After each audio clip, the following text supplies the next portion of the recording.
All right, so I guess we are live now. Hey everyone, this is Michael from the Data Incubator. I'm the founder. We're really excited to welcome you to another episode in our installment of Data Science in 30 Minutes. So for those of you who don't know about us, the Data Incubator, we run a fellowship for PhDs and master students looking to enter industry as data scientists, and it's completely free for the fellows who get in. And if you're interested, you should look online at www.thedataincubator.com. You can apply there. And we also do corporate training. So if you or your people at your company are interested in doing data science training, please feel free to go to our website, again, www.thedataincubator.com. So today we're going to be talking about data. We're going to be doing another installment of Data Science in 30 Minutes. And this is a regular monthly series that we do around data and its role in the world. So past speakers have included Becky Tucker, who is a data scientist at Netflix, Jess Stoff, VP of Data at Quantopian, Holden Corral, an engineering lead at IBM and one of the core contributors to Apache Spark, and Sam Swift, VP of Data Science at Betterment, and a former TDI fellow.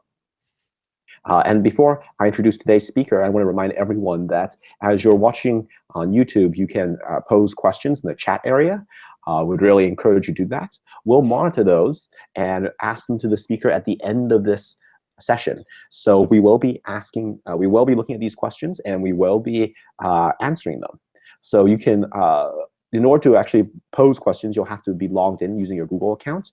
But please do ask questions. We love them, and we'll be answering them shortly. So without further ado, I'd like to introduce Andreas Müller. He's a lecturer at the Data Science Institute at Columbia University, and he's actually perhaps better known as one of the core developers of Scikit-Learn, one of the key, if not the key, machine learning library in Python. And he's been doing the hard work of being a co-maintainer of it for several years. And as a sort of personal aside, as a company that does a lot of data science training, I can tell you that all of our ML curriculum is basically using Scikit-Learn, and we find this to be one of the best packages out there for doing data science. So that's my own personal little plug, and we're actually very grateful to Andreas and all the other folks who are maintaining this package for keeping it going, because otherwise we'd have nothing to teach. Andreas is also an author of the O'Reilly book, Introduction to Machine Learning with Python, which describes a practical approach to machine learning, and is actually, I think, one of the best books out there for learning machine learning in Python. So without further ado, Andreas, take it from here. Thank you so much for the great introduction. So yeah, today I'm going to speak about new stuff in Scikit-Learn that is in the current version, which is 0.19, and in the upcoming version, which is 0.20. And so let me do the screen share thing here. Cool. Can you see it? Yeah. Perfect. So as you just heard, I mean, Scikit-Learn is a machine learning library in Python.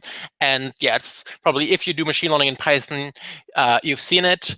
I'm going to start running through like some basic things about the library, the basic API, and then I'm going to talk about cool new stuff in 0.19 and in 0.20, which is the version that will be released next. Yeah, so basic review of the API. So in Scikit-Learn, we represent data as NumPy arrays that are two-dimensional arrays. We assume usually they're all floating point numbers. You guys have a homogeneous 2D array. Each row is a sample or a data point. Each column is like a feature or dependent variable. Sorry, independent variable. And yeah, so rows are samples, columns are features. And most machine learning tasks that people work on in applications are supervised. That means for each sample, you have a known target or output. So here it's continuous. That would be a regression task. And so in Scikit-Learn, we call the data usually X and the output Y. And so for each sample, we have a corresponding output that we want to learn. And so in Scikit-Learn, all the models have common API that's hopefully like pretty straightforward. So, for example, if you want to use a random forest classifier in a supervised machine learning task, all the algorithms are implemented in Python classes. So first you instantiate the model as a Python class. This class contains the algorithm to build the model, and it will also store the model once you build it. So we instantiate the algorithm. We call fit with the training data that we call xtrain, which is like a 2D NumPy array. The training label is ytrain. So here's for a classification task, this would be any integers, or could also be string labels, anything like that. Calling the fit method builds the random forest, stores it in the CLF object, and so then you can use the CLF object to make predictions. You can make predictions with the predict method, and so you can apply this to any data that has the same number of features. So here xtest is test data for which you want to know what the model would predict. And so you get a return from clf.predict ypred, which is the classifications according to the model.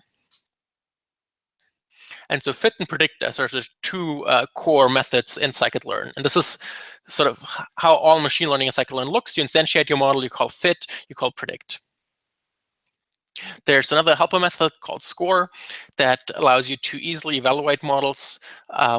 What this does basically is does a prediction and then compares it to the ground truth. So here, to the model that we already fit, the random forest, we provide xtest together with the known labels ytest, and it'll compute the accuracy. So the score method for classification always computes accuracy. For regression, always compute R². But there's ways to use different evaluation criteria if you want. I mean, in general, accuracy is not actually a very good criterion, but it's sort of the default criterion that you might expect. So this is sort of the standard workflow. And so this is for classification regression. We can also do other things like pre-processing, dimensionality reduction, and so on. The API for all of this in Scikit-Learn is always you have a class and you call fit. If it's a supervised model, you call fit with x and some target variable y. If it's an unsupervised model like PCA or just scaling the data, you call fit just with x. And then there's two main methods. The predict method, which is basically if you want something like a target variable out, that's for classification, regression, and clustering. And if you want to have a new representation of the data, you use the transform method. That's for pre-processing, dimensionality reduction, feature selection, feature extraction. So whenever you want a new representation of your data, you transform your data. When you want to make a prediction, you use the predict method. And these are sort of the three core methods that you need to learn about if you want to use Scikit-Learn. If you know this, then you know sort of 70% of the use cases, maybe. There are some other important tools in Scikit-Learn. Like a very commonly used tool is grid search. And grid search is basically for adjusting the hyperparameters of machine learning models. And it's like an important building block. So if you want to apply any model for real application, you usually have to use grid search to adjust the parameters. For example, here I want to use sport vector machine. The first thing I do is I split my data into training and test set. I define parameter ranges that I want to search over. Here the keys are the parameters I want to try. So like C is the regularization for an SVM, and gamma is the kernel bandwidth for RBF kernel. I give the ranges I want to try, and then I instantiate this object grid search CV with the SVM, which is the model, and the parameter grid of parameters that I want to try. So the cool thing here is that this grid search object now, again, behaves like a model. It has the same fit, predict, and score that the SVM has, or that the random forest has, only internally it does the parameter search for you automatically. But the interface that grid search has is exactly the same as any other model. So that's kind of neat. Another important building block that's particularly helpful for model selection, and if you work with grid search, is the pipeline. Pipelines allow you to chain several transformers together with the model. So often you have pre-processing steps in your machine learning pipeline, And to do proper model selection, model validation, you usually need to encapsulate the whole pipeline and do like grid searches and cross-validation and so on all the steps. Otherwise, you can get data leakage. And so the idea of the pipeline is basically you put in any number of steps. Here I have like T1, T2, where you can think like one is scaling, one is imputation of missing values, something like that, and then you have a classifier. And the way the pipeline works is you give the data to the first transformer, you fit it with the data, then you transform the data with the first transformer, you go from X to X1, then you use X1 to fit the second step, then you transform X using the second step, you get X2, and then you use X2 to fit the final classifier. And when you do predictions, you just use the first transformer to transform your test data set, then use the second transformer to transform the transformed test data set, then you make predictions on the transformation. And this is like a very, very common pattern. It's very useful to have this pipeline to write down more complex machine learning processes really easily. And if you're using Scikit-Learn and you haven't used grid search and pipelines, you should. You're definitely missing out. And read the docs. Or read my book or something like that. You should definitely understand how these two tools work.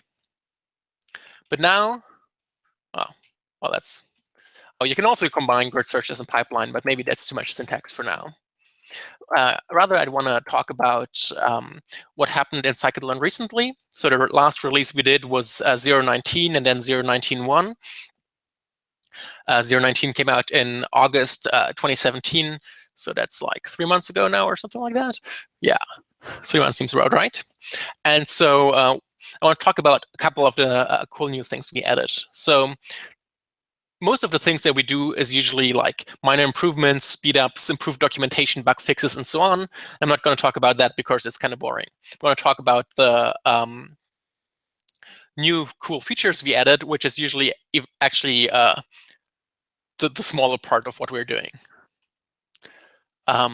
So one thing that's really cool is we improved the pipelines to have caching.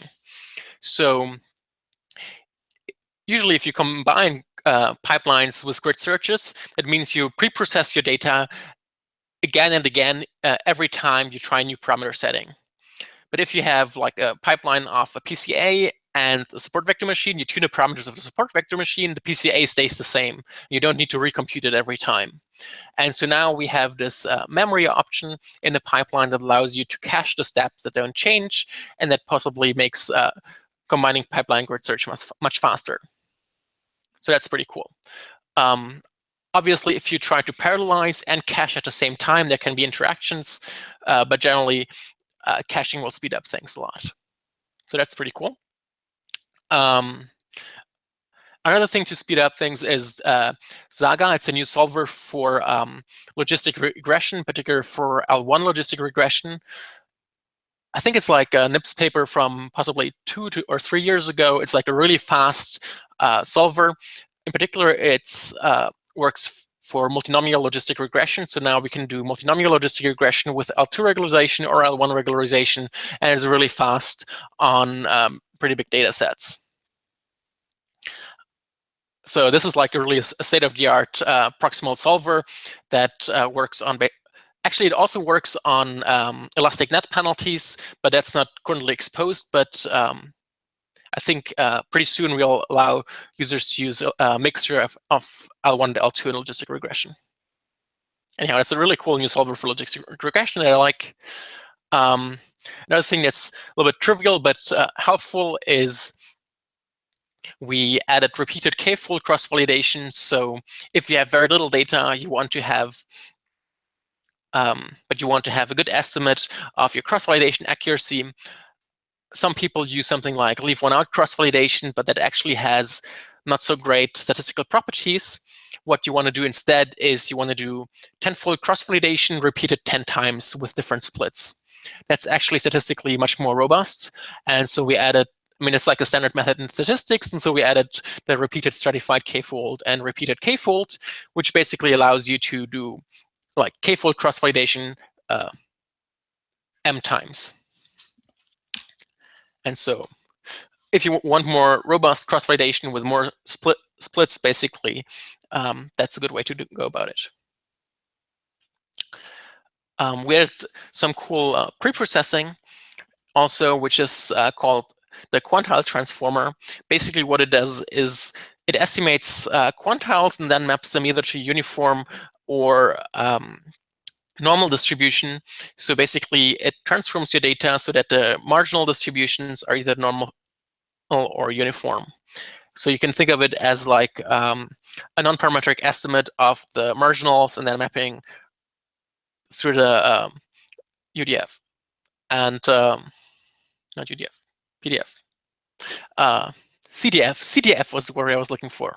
Anyhow, you map the marginals through to a normal distribution. So that's like if you have very skewed distributions, that might be helpful. And it's like a non-parametric way to do this. So basically, after the mapping, you'll always get a normal distribution or a uniform distribution. It's pretty smooth. Yeah, so this is like, I mean, this is all a long laundry list of things, but I think all of them are pretty cool. But you should check out which of them are interesting to you and then just go into documentation and read more. But I'm just going to go through with the laundry list because there's so many cool things we added. So one of them is Classifier Chain, which is for multi-label prediction. So many people are not really aware of the difference between multi-label and multi-class. So in multi-class, you say each sample belongs to one of, let's say 5 classes. In multi-label, you can say each sample belongs to a subset of the 5 classes. It's more like assigning tags to something. They're not mutually exclusive. You have a fixed number of them, but you want to possibly assign more than one. That's called multi-label classification. And right now in Scikit-Learn, there are some ways to do multi-label classification. For example, with the random forest, it works pretty well. But if you want to use it with a linear model, for example, right now, the only way we do it is you basically make, for each class, you make a binary decision independently, which is very stupid. And this stupid way is the independent bar you can see on the left here.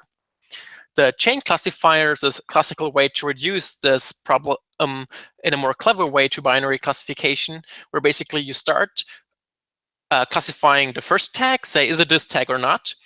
Then you start classifying for the second one, is it this or not? But you use the outcome of the first prediction. So basically, you use all the decisions you made so far as input for the next decision. For that, obviously, you need to order these tags or these classes and say which one you want to do first, and then which one is the second one that you predict condition on the prediction you made for the first one, and so on. And so here in this example, we used 10 different random orders.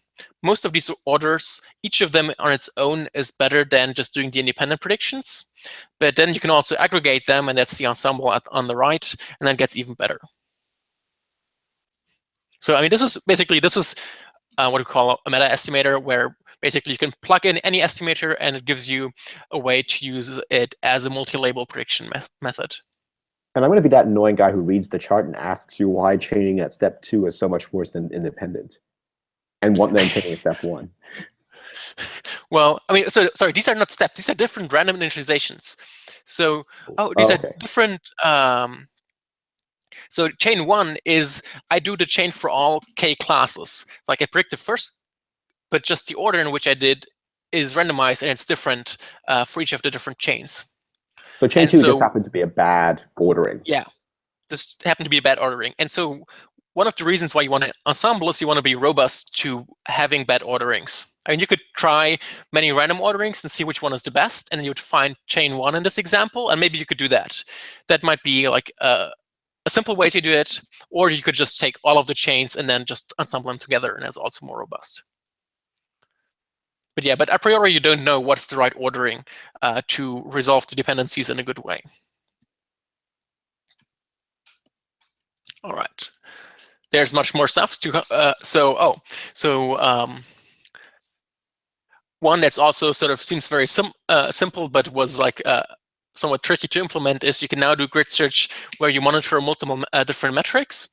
So in grid search, usually you specify one metric that you want to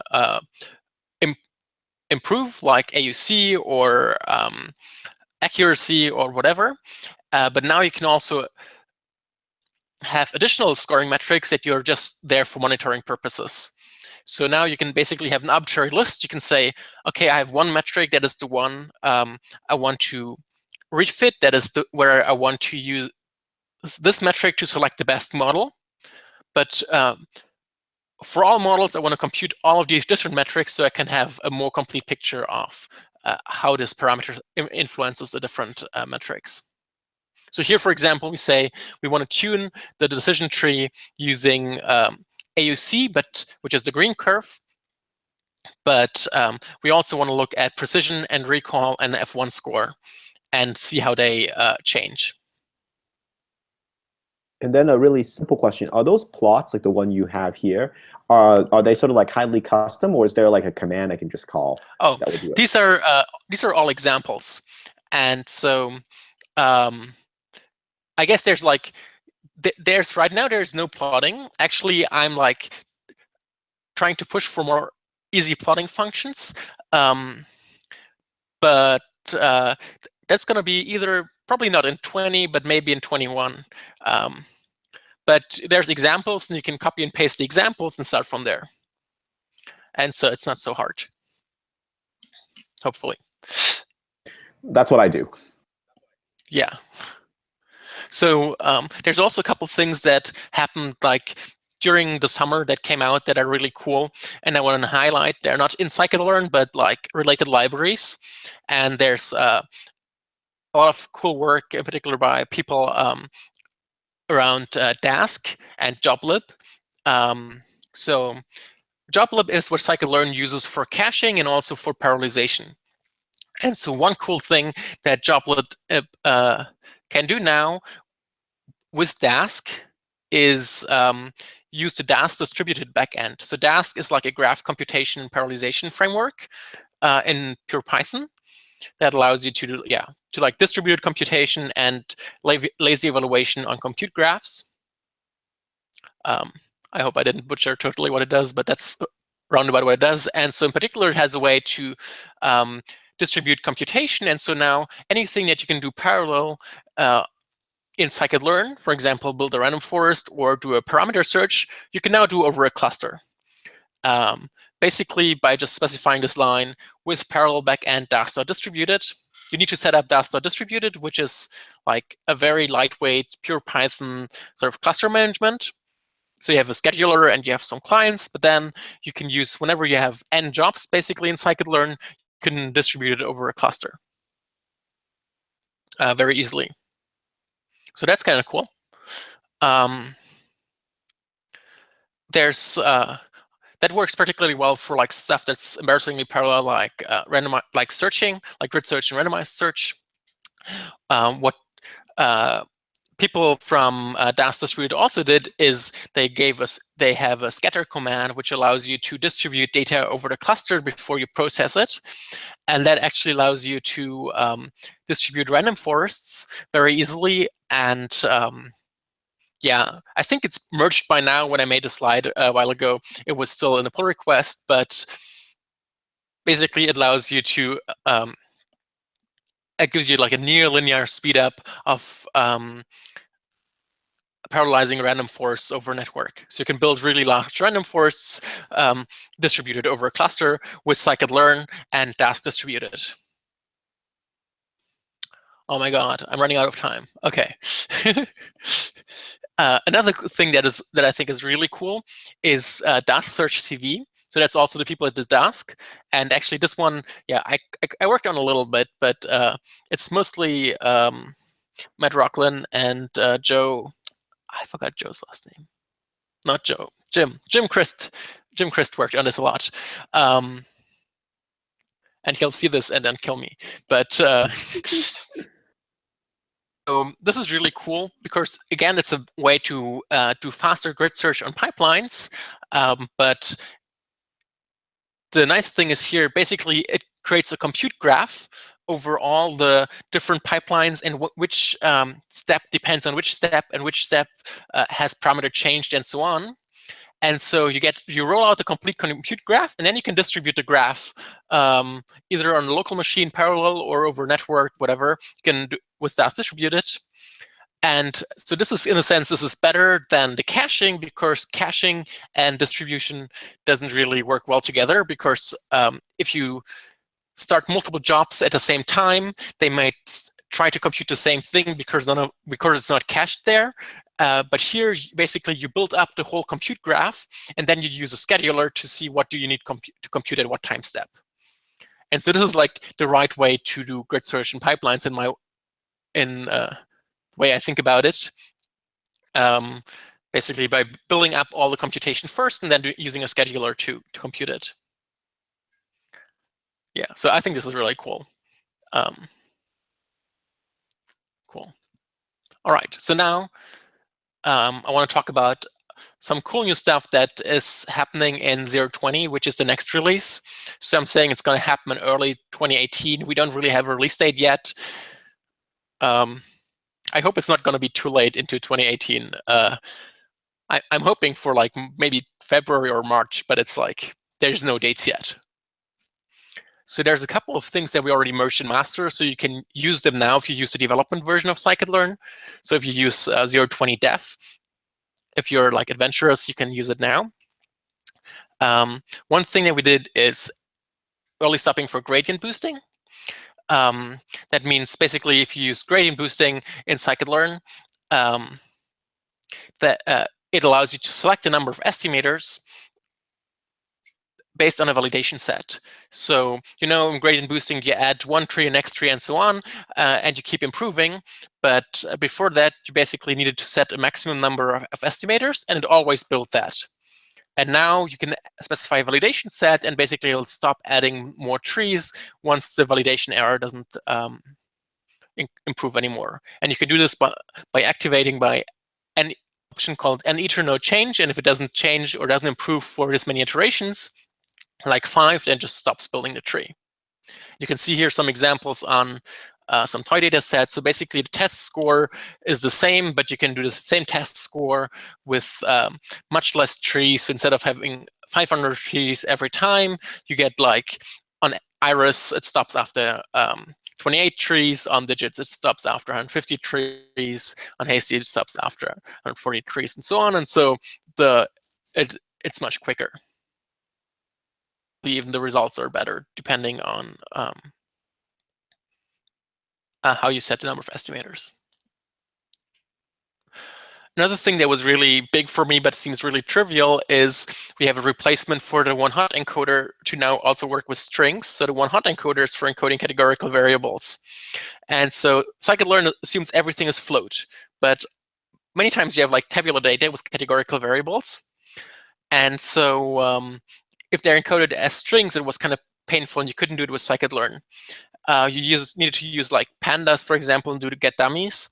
But that's like a little bit fidgety if you have like a training and a test set, and you need to make sure that you encode everything in a consistent way. So now we have the categorical encoder, and it does what one-hot encoder does, but also on strings. This is like huge. I've spent so much time writing one-hot encoders. This is great. Yes. Yes. And so this can do one-hot encoding and also like just integer encoding, and you can specify how you want to handle unknowns categories in the test set, and so on. So this is like, it took us a long time to do this because it was actually hard to understand how to do this correctly in a way that's nice. I hope we've done it now. This will actually work very well together with something that I'll talk about in a second. Another thing that we just merged today is Power Transformer, which implements the Box-Cox transformation, and hopefully by the time we do a release, also the Yeo-Johnson transformation. So that's like very simple parametric transformation that allows you, again, to get to a normal distribution. So I mentioned the Quantile Transformer earlier, which is a non-parametric thing, so it's very flexible. The Power Transformer is much less flexible, which can be a good thing or a bad thing. So this one, the boxcox, is like a very standard one, which basically allows you to remove skew. So if you look at the top here, the log normal or the chi-squared, if your data is distributed in that way, you put it through the boxcox, it looks normal afterwards. If you have something weird, like or if you have a bimodal distribution, it breaks totally. Or it doesn't do anything. But so if your model assumes normality, this can be helpful. It's like also a pretty standard thing from the statistics toolbox. Although the boxcox transformation has a limitation, it only works on positive data, which is why we also want to add the Geo Johnson, if that's how you pronounce it, because that can work on positive and negative data. Yeah, so there's a couple of things that are work in progress that we haven't merged yet, but they're probably going to be merged before the next release. So one of them is, which will be very helpful for the categorical encoders, the column transformer. This is also something I re-implemented all the time, and maybe you did too. Basically, it allows you to apply different transformations to different columns in your data.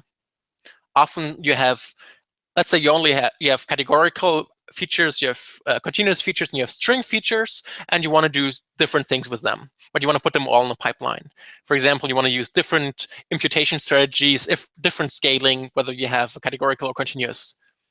And for example, the categorical transformer will always try to encode everything that it gets, so you don't want to apply it to your continuous columns, basically.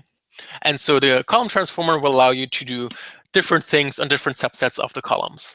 And it also works with pandas data frames, so you can specify the column names in a pandas data frame. Or it can use indices or Boolean masks or slices. And basically, you have a mapping here. You can see this. There's a string that names the transformer. So here we call it norm1. Then you have an estimator that will be applied to all of the columns. And then you have the selection of the columns. So here it's like column 1 and 2. And for the first one, and the second one is, oh my God, I actually don't know what a slice means. I think it means. I think it's like range, right? Yeah, it's a range. Like it's so it's 2 and 3 actually. Yeah. So it's excluding the later ones. It's 2 and 3. Yeah, but you could also use, if your input was a pandas data frame, you could be a list of columns or something like that. Yeah, so this also took I mean, we haven't merged it yet. It also takes us way too long. It's something very simple at least, but getting it exactly right is kind of tricky. Yeah, there was something similar to this in sklearn pandas, if you know that. That allows you to transform pandas data frames into Scikit-Learn compatible stuff, similar to that. Another thing I'm excited about, I'm biased because I implemented that, is the OpenML dataset loader, which, so OpenML is a website and a cloud service for doing machine learning benchmarking. So they have open data sets there. They have like 20,000 data sets that you can download, and they have interface to create tasks on them, like classification tasks with evaluation metrics, and you can then upload results. So it's a big machine learning benchmark where you can basically benchmark different libraries against each other or different configurations. And so it's like a giant machine learning benchmark. The reason why I want to have that in Scikit-Learn is so you can download data sets. So we had a dataset fetcher for ML data, but ML data is no longer maintained. And so now we have this, or we will have this fetch OpenML, which basically allows you to download all the standard data sets like the UCI one or Titanic or MNIST or whatever public data set you want. You can just, or like adult, for example, you can just put it in there and you'll get the data set. So that makes it much easier to play with a lot of data, because often it's like tricky to get your hands on interesting data sets. Yeah, let me skip this. Wait, oh no, it's the last thing. No, I'm not gonna skip it. Okay, so I really like looking at trees, because I think trees are nice when they're interpretable. And so right now you can visualize trees with graph, which GraphViz, which is shown on the left, but installing GraphViz and making it work in a Jupyter Notebook is really, really painful. Oh, yeah. And so basically what I did is I re-implemented it or stole one or the other, a tree visualization library, which does tree layouts, and then put that into Matplotlib.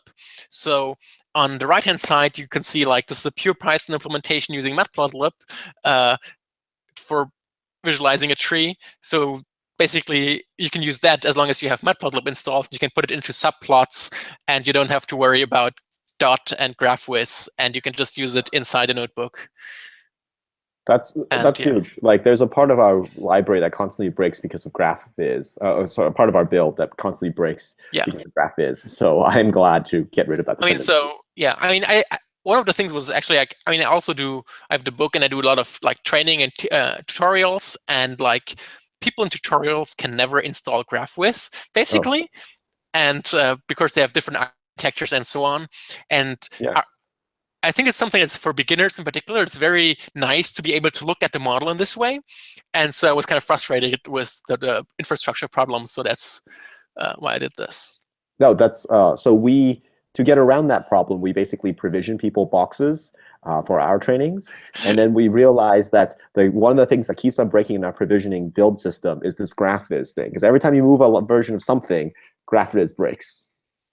Yes. So we got rid of, so I tried to get rid of this problem. It's not merged yet, but I'm pretty sure it'll be in 0.20. Yes. Cool.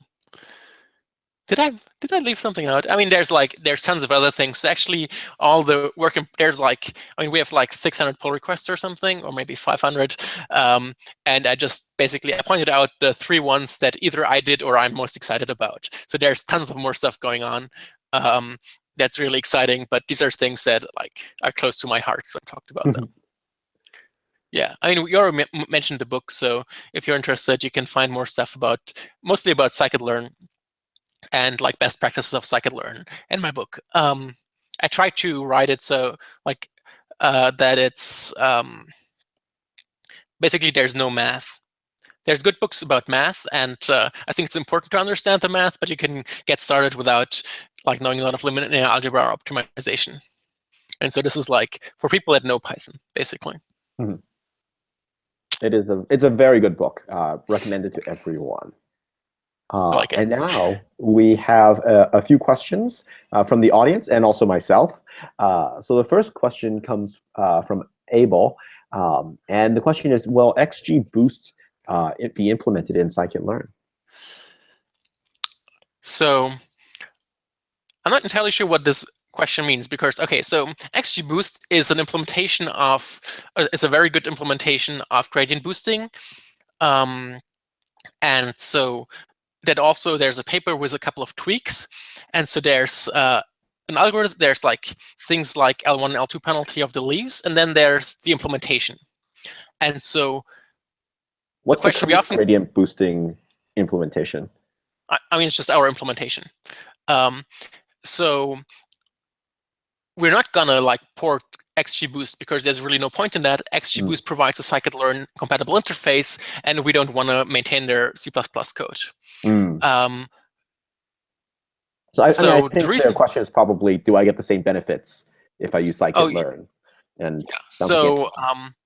So right now, the gradient boosting in Scikit-Learn is definitely slower than XGBoost, but we're probably re-implementing gradient boosting in a way that's at least as fast or like comparable speed to XGBoost. But that means we need to completely re-implement our trees, because our trees are currently built in a way that's fast for random forests. So our random forests are faster than XGBoost, as far as I know, or at least last time we checked. But the gradient boosting is slower. And so we need to re-implement the trees, and we're working on that. And then hopefully we're gonna like match the speed. And so does that mean that there'll be 2 types of tree formats now, one for random forest and one for gradient boosting? Yes, I mean, actually, there's like different types of splitter criteria and different types to build the trees in Scikit-Learn right now. And it might be that we have a completely independent one for gradient boosting, but it's unclear. It depends a little bit on what the speed gains are and so on. But that's something. I mean, it right now, and I encourage everyone to use it. It would be nice if we can have something as good in Scikit-Learn, but yeah, I think, and we're working on it. I have noticed that the gradient boosting is one of the slower algorithms to get sort of comparable results. Yeah, the thing is, the gradient boosting in Scikit-Learn right now is not parallelized at all, because we can't parallelize building single trees, and it's serial in the trees. Mm-hmm. So basically, if you're using Scikit-Learn for this, you will always use one core. If you're using random forest, all the trees can be built in parallel, and so you have 20 cores, you're 20 times as fast. Got it. Yep. But that's not a problem. Can you actually solve that problem? I thought that was fundamental, just because gradient boosting is sequential. Yeah, no, this is a fundamental problem, but you can build a single tree in parallel.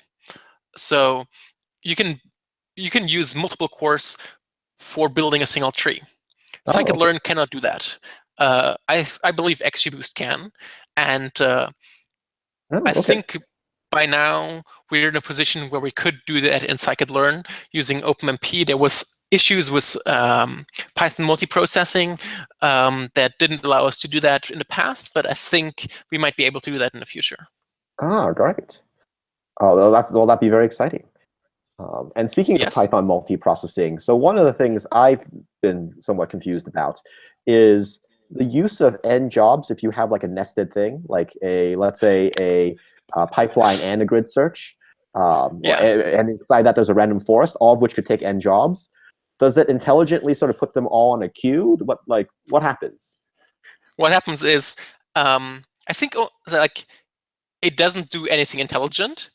Is the first thing, like right now. So there's a library called Loki that Olivier Grisel is working on, among other people, and that will hopefully solve these issues. But right now, it definitely doesn't do anything intelligent. Don't quote me on it, but I think it's just the outermost layer that is used, and the innermost layers are ignored. Okay. So, interesting. So it's not topological and spawning subspawns and so on. No, basically I think the innermost levels realize they're already in a part of a joblib thing, and then they don't do anything. Got it. But yeah, I'm like 90% sure that's what happens, but I'm 100% sure that there's no smart managing of that right now. Got it.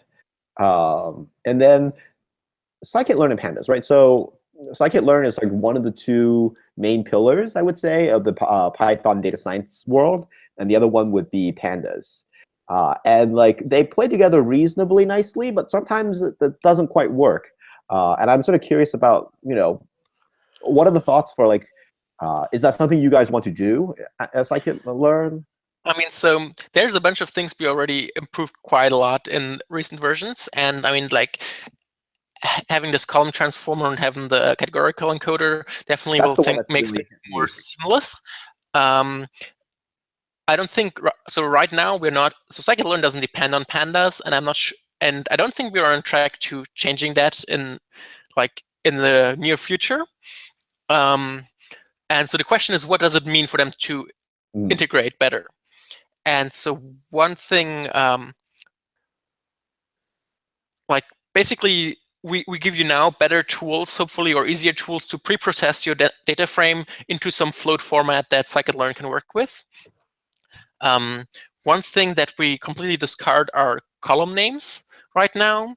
So we use the order of the columns, which some people have observed bugs with that. Basically, if you have the columns in your training and a test set, they have the same names, but they're reordered, that just breaks. Because we just ignore the column names, and you just completely change your data, right? And that's just something to be aware of.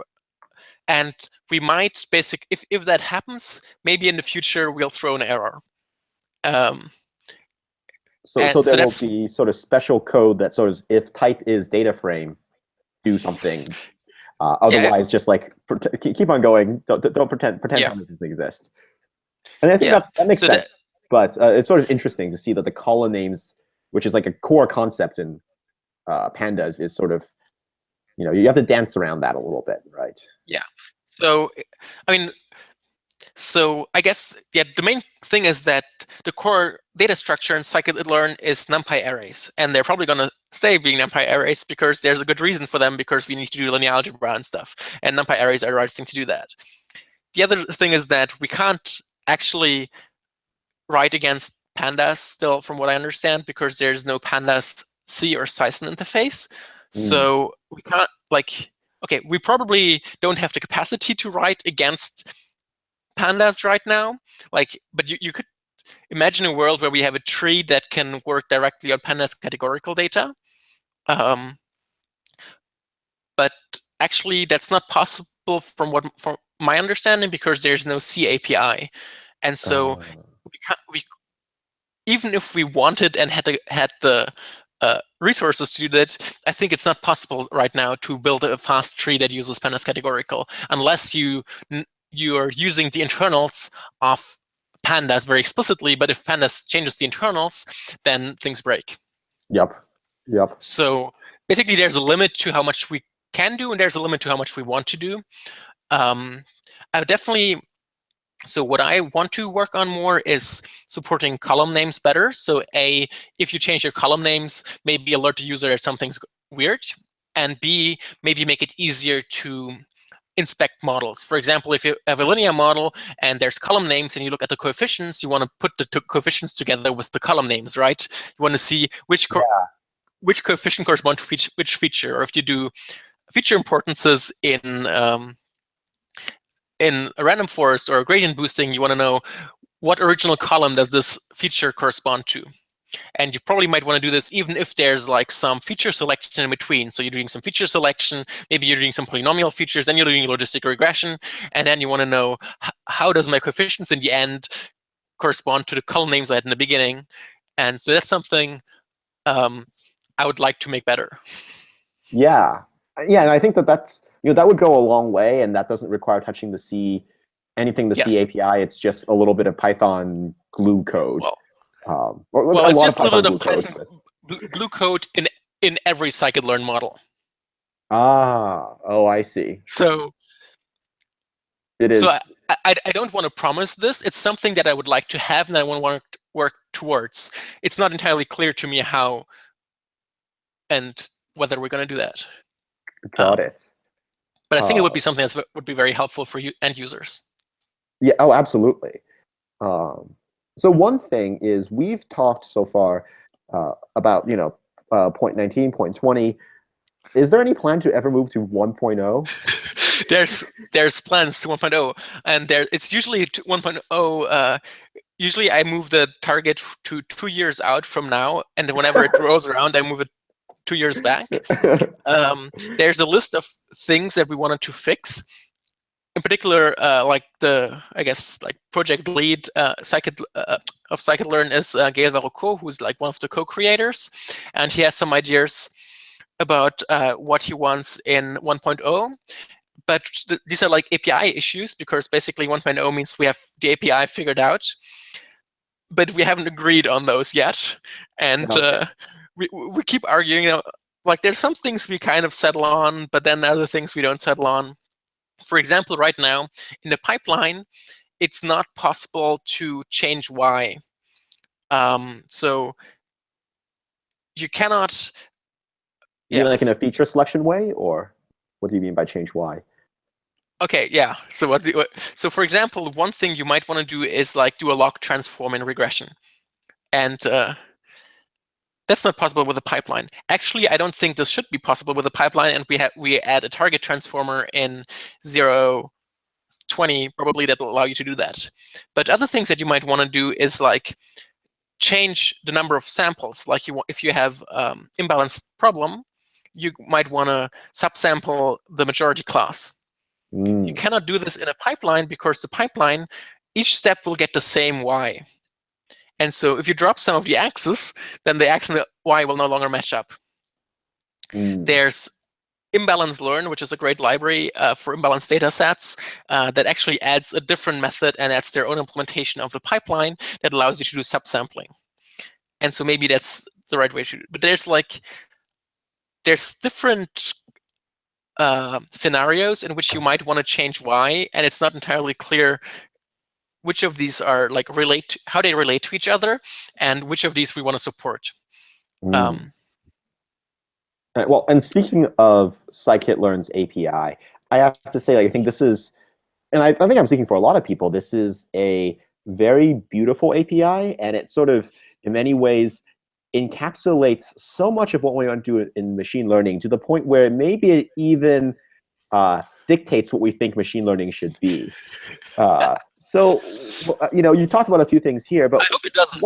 But what do you think is the one, like, if you had to pick one or two sort of things that Scikit-Learn does not handle now, and maybe that you don't think Scikit-Learn should ever handle because you want to preserve that interface, what are those few things? Oh, there's actually a lot of things.